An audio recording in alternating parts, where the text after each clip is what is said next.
الحمد للہ رب العالمین والصلاة والسلام علی سید الانبیاء والمرسلین وعلی آلہ واصحابہ اجمعین اما بعد۔ یہ 2-4 دنوں میں میرے پاس کافی ایسے مریض تشریف لے آئیں جن کو یہ شکایت ہے کہ رات کو آنکھ لگتی ہی برے خوابوں کا سلسلہ شروع ہو جاتا ہے، گندے خوابوں کا سلسلہ شروع ہو جاتا ہے، ڈراؤنے خواب، پریشان کن خواب، جس کی وجہ سے صبح اٹھتی ہی پورا دن ڈسٹرب رہتا ہوں اور وہ خواب بار بار ذہن میں گھومتے رہتے ہیں، اور کبھی کبھی جو خواب میں دیکھتا ہوں وہ پریشانیاں بھی دن کو آتی ہے، تو یہ خوابوں کے سلسلے سے میں تنگ آ گیا ہوں۔ تو کئی مریضوں نے یہ شکایت کی، تو آئیے آج اس کے علاج کے بارے میں آپ سب کو بتاتا ہوں، تاکہ جس کو بھی مسئلہ ہو تو وہ انشاءاللہ یہاں چارسدہ میرے پاس آنے سے پہلے یہ عمل شروع کیجئے، آنے کی ضرورت ہی نہیں ہوگی، انشاءاللہ کسی بھی عامل کے پاس جانے کی ضرورت ہی نہیں ہوگی۔ ایک تو یہ کہ رات کو سوتے وقت آپ اپنا معمول بنائے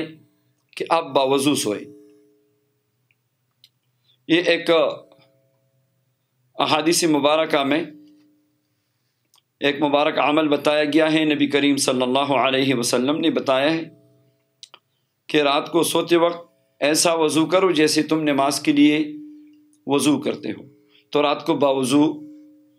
سونے کی ویسی بھی بہت ساری فضائل ہیں، یہاں تک کہ بعض روایات میں ہیں جو بندہ باوضو سوتا ہے تو اس کی روح جو ہے وہ عرش کی نیچے سجدے میں پوری رات جو ہے وہ گزارتی ہے، اور بھی بہت ساری برکات ہے۔ باوضو اگر کسی کو موت آئے تو شہادت کا درجہ پائے گا۔ باوضو رہنا جو ہے جنات شیاطین کے شر سے حفاظت بھی ہے، تو بہت ساری برکات ہیں۔ تو رات کو معمول بنائے باوضو سونے کا، ایک سنت عمل بھی ہے۔ سوتے ہوئے آپ سورہ فاتحہ پڑھ لے 3 مرتبہ، آیت الکرسی پڑھ لے، خالدون تک پڑھنا ہے، ٹھیک ہے، یعنی آیت الکرسی اور 2 آیات بھی،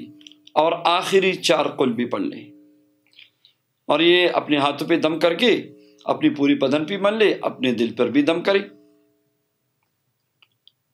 جب تک آپ کو نیند نہ آئے تو یا درود پاک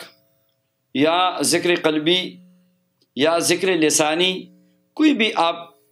ان اعمال میں سے کسی بھی عمل میں اپنے آپ کو مشغول کرے اور آپ سو جائے، تو انشاءاللہ